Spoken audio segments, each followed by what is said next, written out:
Looking at the reaction shown here, we're going to use generic weak base.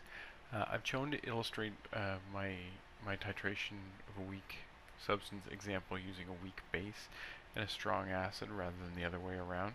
Other way around being a strong base and a weak acid, simply because there's plenty of examples of strong base, weak acid in the textbook and already in some of the notes that I've got for you.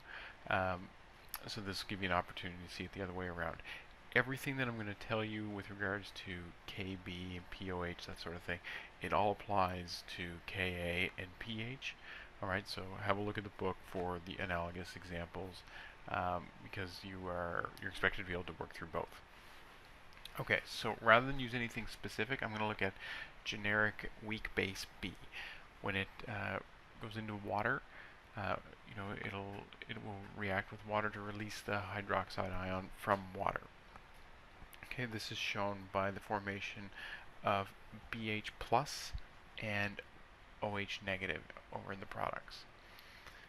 Okay, as you can see here, BH plus and then OH negative. But what I want to know is, I want to say, what's really going on here in solution. So I've got a cartoon sketch up of this. All right, so you can see my very well drawn beaker and my weak base B. So if I were to put, say, 10 B molecules into my beaker, they're going to require 10 water molecules. And even though the proportions are not one in every 10 reacting, it's easier to count this way. So I'm going to say that 1 out of every 10 of my base molecules reacts with water. Okay, this is what we get. We have a BH plus form and we have an OH negative form, as we were already comfortable with from the balanced equation.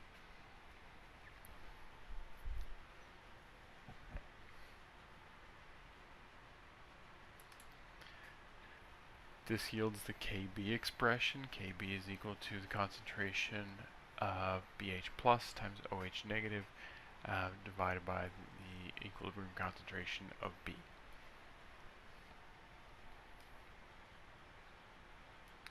Now, what happens when we react B with a strong acid? Okay, this is no longer an equilibrium process. Weak base B will react to completion with strong acid H+. So H+ in this case would be hydrochloric acid, perchloric acid, hydrobromic acid, nitric acid, sulfuric acid. Any of those will react completely with any weak base, forming the protonated version BH+, okay, shown on the right-hand side of the equation here.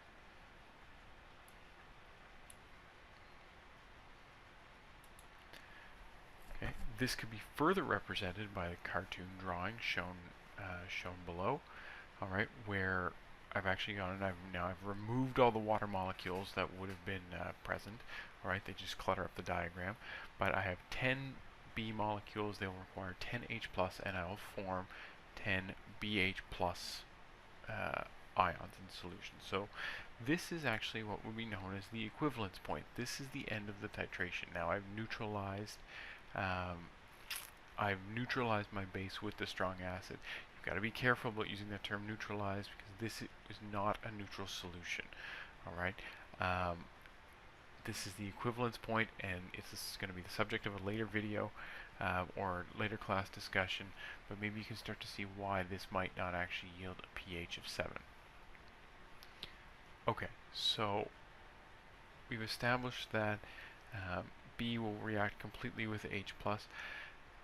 What if I change the amounts, though? And what if I change it so I'm only now going to use half of the required amount of acid? So rather than using 10 H+ ions, I'm going to use 5. That means I should form 5 BH1+ ions, and I should leave 5 unreacted B molecules in solution.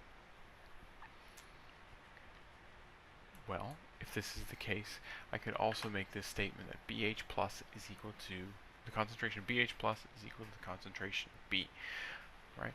And essentially, I'm going to revert back to the original equilibrium. which means I'm going to look again at this expression. Kb is equal to BH plus times OH negative divided by concentration of B. Right. Here's what happens though. Because we've already established that BH plus and B are equal, right, I end up getting this Kb is equal to the OH negative concentration. If I log both sides, I end up with what is essentially pKb is equal to pOH. Now remember, we can, even though the sensors that we have measure pH, we can easily calculate pOH with our handy expression pH plus pOH equals 14. We're going to assume all labs that we do are carried at 298 Kelvin, and the expression is valid. So to summarize, when you titrate a weak base with a strong acid, determine the equivalence point and plot a titration curve as you would for any titration. Replot the titration curve, this time though, to be pOH rather than pH, versus volume of acid added. Determine the volume required to reach the equivalence point, then determine the pOH at half of the equivalence point. The pOH at that half equivalence point is equal to the pKb of the base, and then you can use that pKb value to identify the base from any literature value, i.e. go to your data booklet and look it up.